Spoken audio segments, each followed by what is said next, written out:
Good morning, students. In the last class we have discussed about mechanism of respiration in which glycolysis we have completed. Now in this class I will start the another step of respiration which occurs after glycolysis. क्या होता है? Anaerobic respiration होता है and anaerobic respiration is also known as fermentation. तो just heading डाल दीजिए आप लोग भी.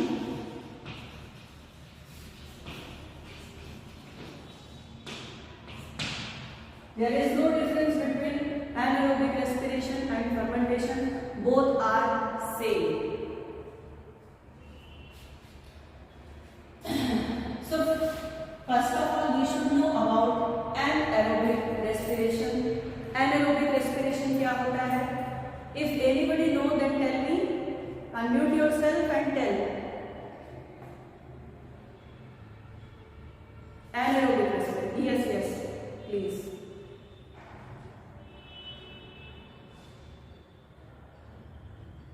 Anybody else? स्नेहा ने प्रयास किया. और कोई बताना चाहता है?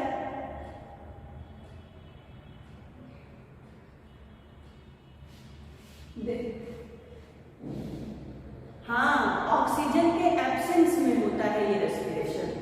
If respiration is taking place in the absence of oxygen then it is known as anaerobic respiration. Whereas in case of glycolysis हमने बताया था आपको कि ऑक्सीजन के प्रेजेंस में भी होता है और एब्सेंस में भी होता है. But anaerobic respiration always takes place in the absence of oxygen. चलिए शुरू करते हैं. Anaerobic respiration is also known as fermentation.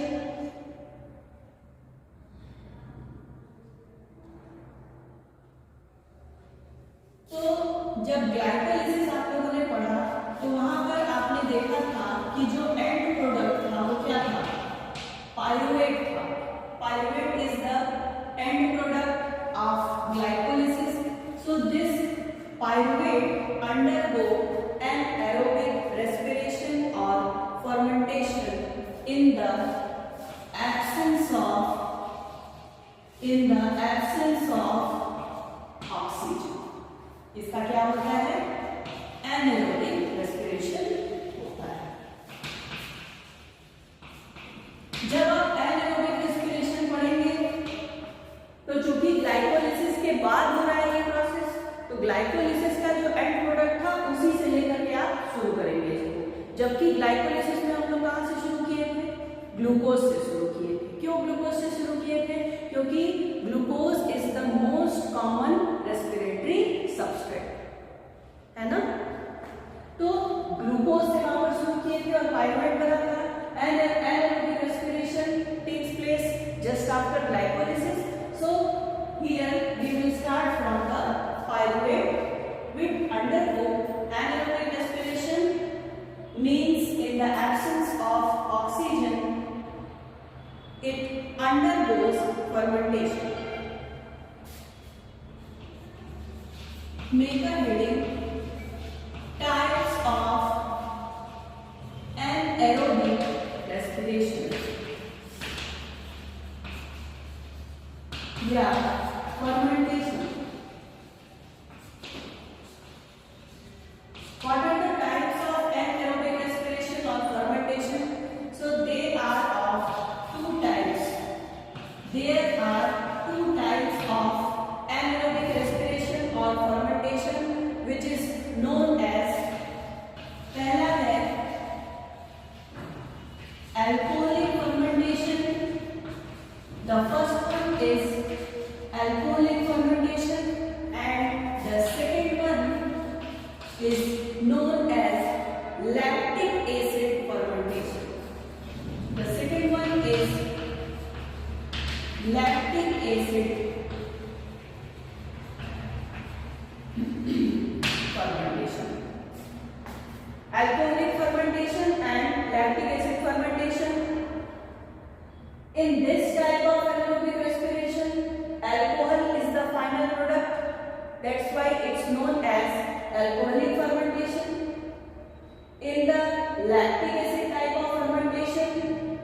lactic acid is the end product, is the final product. That is why it is known as lactic acid fermentation. Now we will discuss each type of anaerobic respiration or fermentation one by one. So first of all, make a heading alcoholic fermentation. Yes.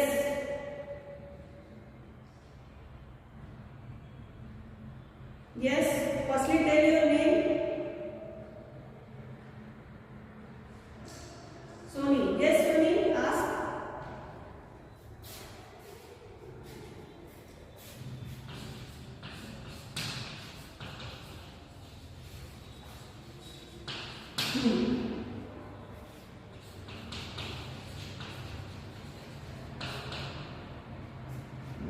Okay. Pyruvate is the end product of glycolysis. Clear है Soni? Pyruvate बना था glycolysis, जब हम लोग पढ़े थे तो pyruvate बना था ना, जो 10 एंजाइमेटिक रिएक्शंस हम लोगों ने कल पढ़ा, उसमें पायरुवेट बना था। 2 molecules of pyruvate is form. अब यही इसी पायरुवेट का क्या होता है, एनाएरोबिक रेस्पिरेशन, यानी कि ये जो फर्मेंटेशन प्रोसेस है उसमें पायरुवेट ही टेक पार्ट करता है, पायरुवेट से ही बाकी सारे रिएक्शंस होते हैं, इसीलिए यहाँ पर हमने पायरुवेट लिखा है। ठीक है, तो ये पायरुवेट कहीं से भी नहीं आ गया है। आपको बताया था जब कॉन्सेप्ट ऑफ रेस्पिरेशन हमने पढ़ाया था, तो आपको बताया था कि respiration is not a single step process, it involves so many steps, it is a very complex process. उसमें हमने बताया था कि different carbon intermediates are formed during respiration, ये बताया था।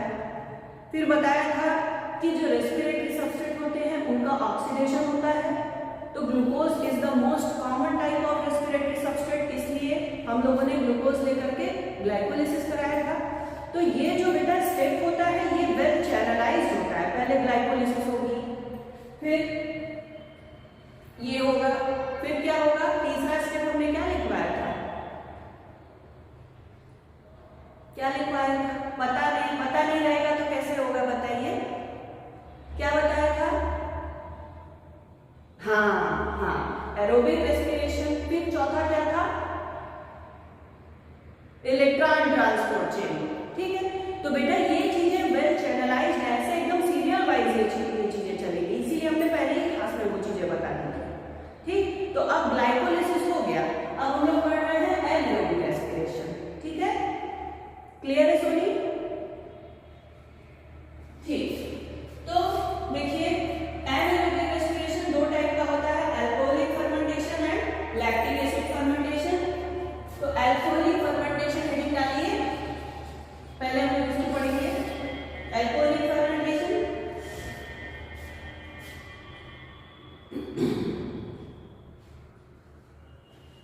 बहुत आसान सा रिएक्शन है,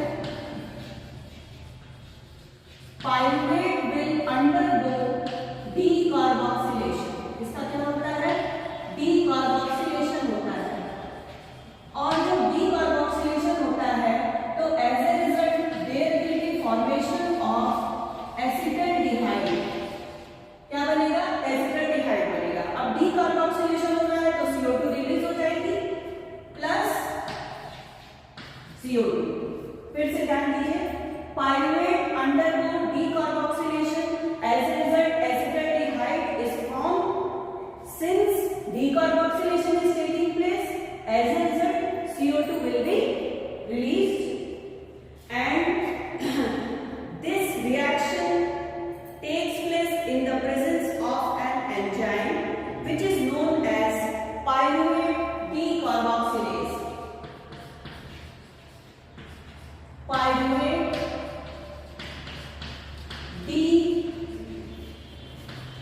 कार्बोक्सिलेज। पायरुवेट डीकार्बोक्सिलेज एंजाइम के प्रेजेंस में पायरुवेट का डीकार्बोक्सिलेशन होता है, एज ए रिजल्ट एसिटल्डिहाइड और 2 molecules of carbon dioxide is released। It also requires a cofactor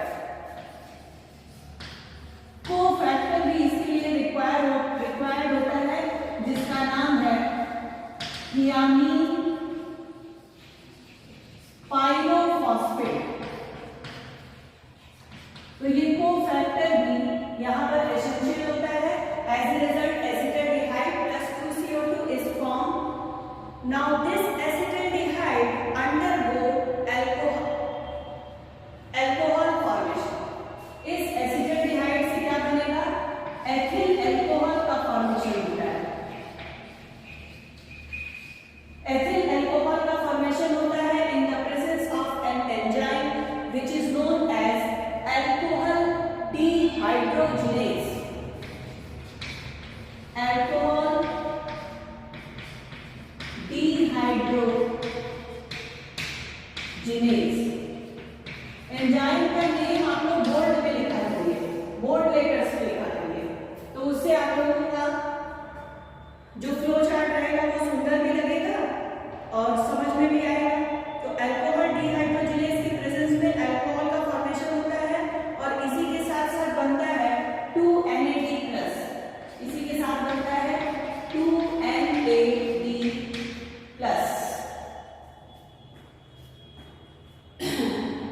यहां पर क्या होता है? जो 2NADH+H+ है, इसका यहां पर क्या होता है? ऑक्सीडेशन। अब ये कहां से आया? ये आया ग्लाइकोलिसिस से। जब ग्लाइकोलिसिस हुई थी तो इसका प्रोडक्शन हुआ था 2NADH+H+ का। इसी 2NADH+H+ का अल्कोहलिक फर्मेंटेशन के टाइम में क्या होता है? ऑक्सीडेशन हो जाता है।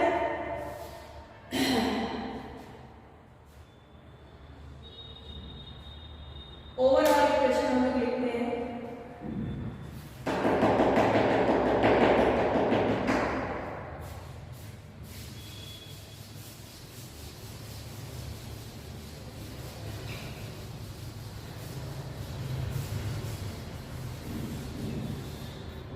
हेडिंग डालिए ओवरऑल इक्वेशन फॉर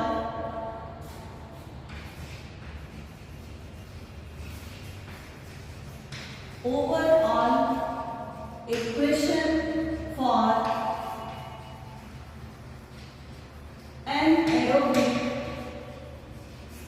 respiration। लिखेंगे हम लोग ओवरऑल इक्वेशन। ओवरऑल इक्वेशन बहुत आसान है।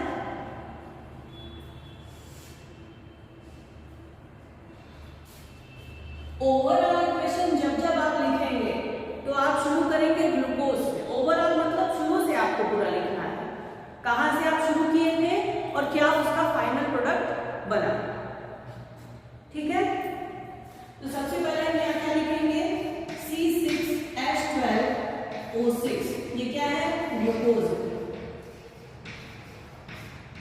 And after anaerobic respiration this glucose is converted into ethyl alcohol।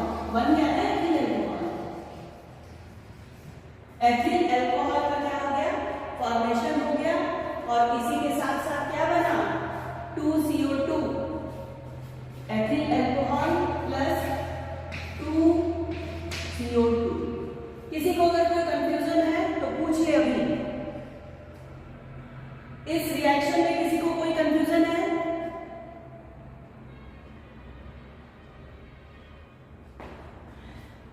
Decarboxylation हुआ है ना? यहां नहीं बना है CO2।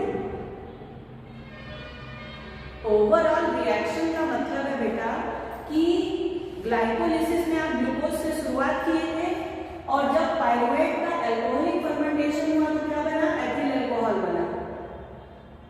पूरा उसको हमने एक रिएक्शन में लिखा है, पूरा एक स्टेप में। Glucose is converted into ethyl alcohol along with 2 molecules of carbon dioxide। तो ये हो गया अल्कोहलिक फर्मेंटेशन। क्लियर है सबको? चलिए बी पार्ट अब हम लोग पढ़ेंगे लैक्टिक एसिड फर्मेंटेशन। हेडिंग डालिए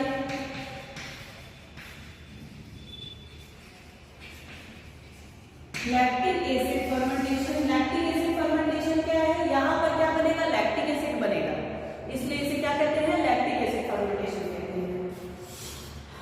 कैसे बनेगा देखिए। पाइरुवेट है,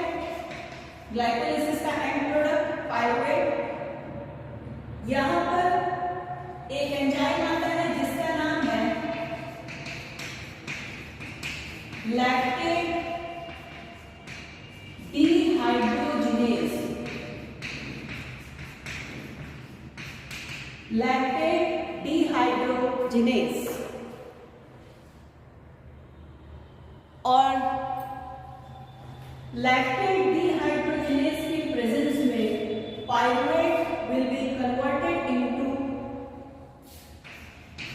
बनाएगा lactate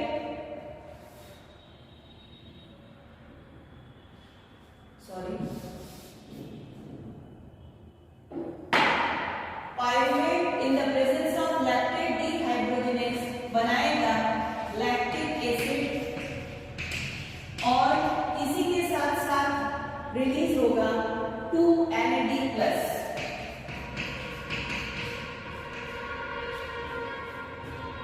This reaction requires oxidation of 2NADH plus H+। इसका क्या होगा, यहाँ पर ऑक्सीडेशन होता है। ये जो प्रोड्यूस हुआ है ना, ये इसलिए प्रोड्यूस हुआ है क्योंकि इसका यहाँ पर क्या होता है, ऑक्सीडेशन होता है। तो oxidation of 2NADH plus H+ takes place। अब ये 2NADH plus H+ कहाँ से आया, ये ग्लाइकोलिसिस से आया। अगर आप लोगों को नहीं समझ में आ रहा है तो एक बार ग्लाइकोलिसिस वाला वीडियो एक बार देख लीजिएगा फिर से। वहां पर जब आप रिएक्शन देखेंगे तो आपको क्लियर हो जाएगा कि ये 2NADH कहां से आ रहा है। ठीक है, तो ये 2NADH plus 2H+ रिलीज हुआ था ड्यूरिंग ग्लाइकोलिसिस, और इसी 2NADH plus 2H+ का ऑक्सीडेशन हो जाता है ड्यूरिंग लैक्टिक एसिड फर्मेंटेशन। आपने देखा यहाँ पर फॉर्मेशन हो गया लैक्टिक एसिड का। ओवरऑल इक्वेशन हम लोग इसके लिए भी लिखेंगे, चलिए लिखा है, यहाँ लिखते हैं।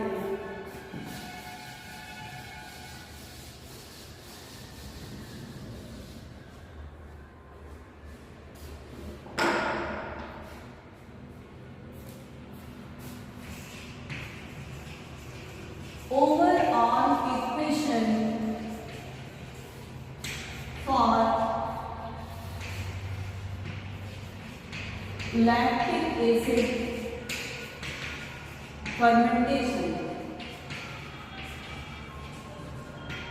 चलिए क्वेश्चन पूछते हैं, अगर समझ में आया होगा तो आप लोग आंसर देंगे।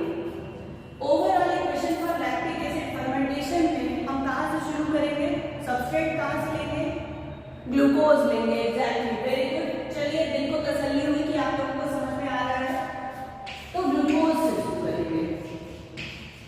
ग्लूकोज यानी कि C6H12O6। अब इसका कन्वर्जन किसमें हो जाना है, यहाँ पर किसमें हो रहा है, हाँ, लैक्टिक एसिड। लैक्टिक एसिड को लैक्टेट भी कहीं कहीं बुक में लिखा हुआ है, कंफ्यूज मत होइएगा, लैक्टेट भी कहते हैं। अब लैक्टिक एसिड का क्या हो गया, फॉर्मेशन हो गया। फार्मूला हम लोग लिख लीजिए, CH3CHOH COOH। ये है लैक्टिक एसिड का मॉलिक्यूलर फार्मूला, CH3CHOH COOH। तो इस तरह से we have completed anaerobic respiration. बहुत छोटा सा टॉपिक है, और अगर आप इस टॉपिक को तैयार कर लेंगे, बहुत ज्यादा मेहनत नहीं करनी है, ग्लाइकोलिसिस से कम मेहनत करनी है इसमें, है ना, ज्यादा कुछ तो इसमें एंजाइम का यूज नहीं हुआ। तो that's all for today, and in the next class we will discuss about aerobic respiration. Anaerobic respiration हो गया, in the next class we will discuss about aerobic respiration. अब अगर आपको कुछ पूछना है तो कुछ पूछ लीजिए।